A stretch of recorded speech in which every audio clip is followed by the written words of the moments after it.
خب دوملو درбораи шарти сеюм ҳам каме шарҳ медодед, чун шарти аввал як бори дигар ёдрас мешаванд ба онҳое ки навбакак пайваст шудед ба шабакаи мо. Шарти аввал ин барои талаби илм кардан бояд ғариб бошад инсон ва шарти дуюм ин хокисорӣ ва дур кардани кибру ғурур аз дил. Ва дар бораи шарти сеюм каме возеҳтар мегуфтед ва шарҳ медодед.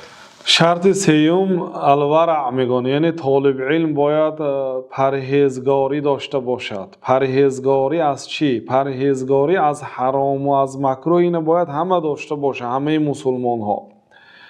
اما طالب علم باید پرهیزگار از شبهات باشد. شبهات یعنی چی؟ شبهات یعنی کارهایی که شبیه حلال است و شبیه حرام است. به حلال هم مانندی دارد، به حرام هم مانندی دارد. دلیل هایی هست که همین چیز را حلال میگوید، دلیل هایی هست که به حرام هم مانندی دارد. بنابراین طالبین باید پرهیز از شبهات کند، یعنی برای آنکه او مانند دیگر آدم های عامی نیست، فرد و به مردم شریعت میرساند، باید پرهیزگار باشد. یعنی شبهه ها در نظر داشته می شود، آن شبهه در خوردن یگان محصولات خوراکه است یا اینکه شبهه از آن که انتخاب یگان مواد از کتاب است؟ کدامش شبهه است در اینجا؟ کدامش در نظر داشته شده است؟ هر یک کاری که شبهناک است، خواه در لباس، خواه در طعام، خواه در بعضی رفتار و کردارها، آنها شبهه است. طالب علم باید پرهیزگار باشد تا اینکه علم به دست بیارد. بنابراین امام شافعی گفتند که شکوت الى وکیع سوء حفظی فارشدنی لا ترک المعاصی وقال اعلم بان العلم نور و نور الله لا یعطاه العاصی.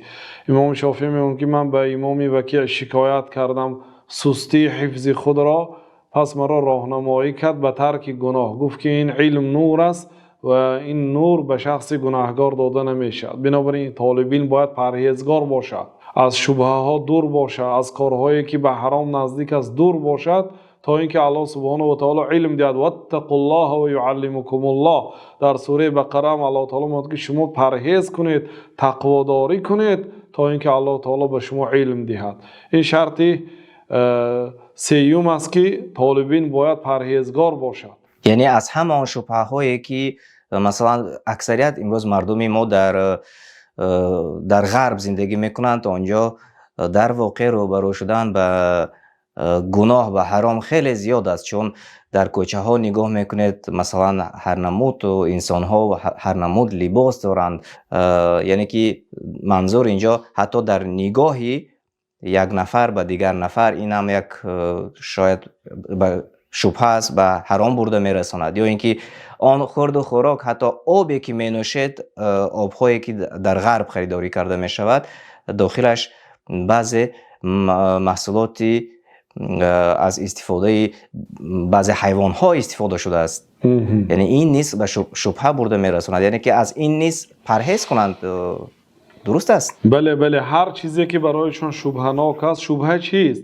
شبهه آن است که خیلی که پیامبر صلی الله علیه و سلم گفتند که الحلال بین و الحرام بین. حلال معلوم است، همه میداند، و الحرام بین، حرام هم بیان شده است، چیزی معلوم است.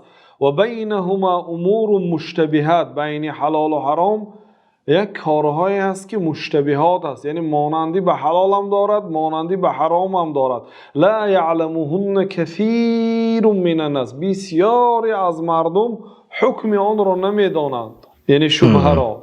کسی که اگر از شبهه پرهیز کند دین خود را محافظت کرده. بنابراین طالبین سزاوارترین شخصی که باید از شبهه دور باشد.